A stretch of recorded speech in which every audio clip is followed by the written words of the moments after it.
Hello viewers, welcome to my channel. আজ আমি share করব মাটনের ঝোল রেসিপি, আলু দিয়ে খাসি মাংসের ঝোল রেসিপি। মাংসগুলো দেখুন আমি এখানে 700 গ্রাম নিয়েছি, ভালো করে ধুয়ে পরিষ্কার করে নিয়েছি।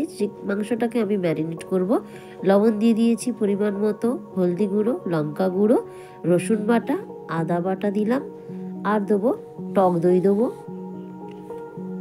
আমি এখানে 2 টেবিল চামচ আমি টক দই দিয়েছি, আর এখানে কিছুটা পরিমাণে সরষের তেল দিয়েছি, আর অল্প পরিমাণে আমি পেঁয়াজ একটু কুচিয়ে দিয়েছি। এটাকে ভালো করে ম্যারিনেট করে মাখিয়ে আমি 30 মিনিটসের মতো এটাকে আমি ঢাকা দিয়ে রেখে দেবো। আর লঙ্কা গুঁড়োটা আর হলদি গুঁড়ো অবশ্যই আমার বাড়িতে তৈরি করা, আমি কেনা লঙ্কা গুঁড়ো ইউজ করি না কোনো রেসিপিতে। আর এখানে আমি আলুগুলোকে এইভাবে কেটে নিয়েছি। এখানে দেখুন আমি আবার 1 টেবিল চামচ রসুন বাটা, 1 টেবিল চামচ আদা বাটা, আর লঙ্কা গুঁড়ো পরিমাণ মতো, আর হলদি গুঁড়ো পরিমাণ মতো, আর 2টো বড় সাইজের পেঁয়াজ নিয়েছি। আলুগুলোকে আমি ভেজে নেবো ভালো করে। বন্ধুরা, আমার চ্যানেলে যদি আপনারা নতুন হয়ে থাকেন অবশ্যই চ্যানেলটাকে সাবস্ক্রাইব করার অনুরোধ রইল। আজ সম্পূর্ণ ভিডিওটা দেখার জন্য অনুরোধ রইল। আলু ভাজা হয়ে গেছে, আমি দেখুন সরষের তেল দিয়ে দিচ্ছি। ফোড়নের জন্য 3টে এলাচ, 2টো দারচিনি, আর 2টো লবঙ্গ, আর হাফ টিস্পুন আমি দিয়েছি গোটা জিরে, আর একটা তেজপাতা। এগুলো আমি ফোড়নে ব্যবহার করছি।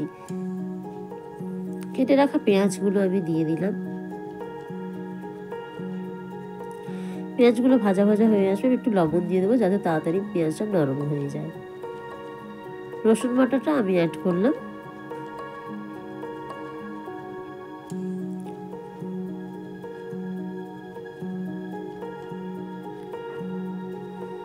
দেখুন এর মধ্যে আমি আদা বাটা, লঙ্কা গুঁড়ো, হলদি গুঁড়ো একসঙ্গে জল দিয়ে একটু পেস্ট করে রেখেছি, এটা দিয়ে দিলাম।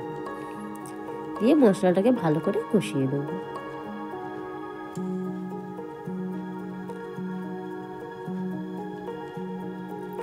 দেখুন মশলাটা কষানোর পরে আমি ম্যারিনেট করা মাটনগুলো দিয়ে দিলাম,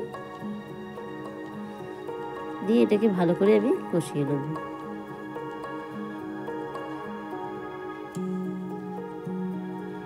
কিছুক্ষণের জন্য এটাকে আমি ঢাকা দিয়ে দেবো।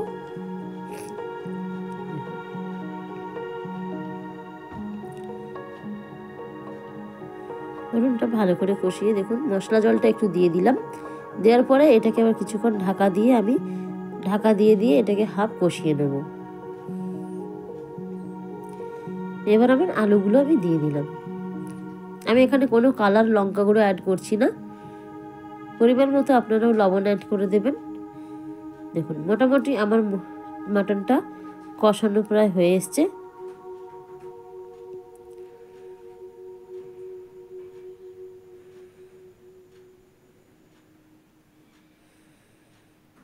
দেখুন মাটনটা আমার কষানো হয়ে গেছে, এটাকে আমি প্রেসার কুকারে ট্রান্সফার করে নেব।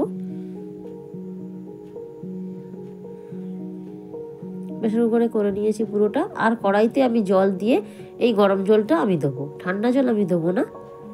দেখুন প্রেসার কুকার আমি 4টে সিটি দেবো। 4টে সিটি দেখুন পড়ে গেছে, আমি গ্যাসটা অফ করে দিয়েছি।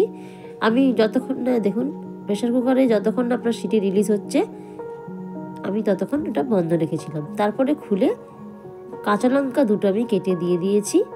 আর ওভেনটা অবশ্যই আবার অন করে নেবেন। আর গুঁড়ো গরম মশলা আমি এখানে 1 টেবিল চামচ দিয়েছি।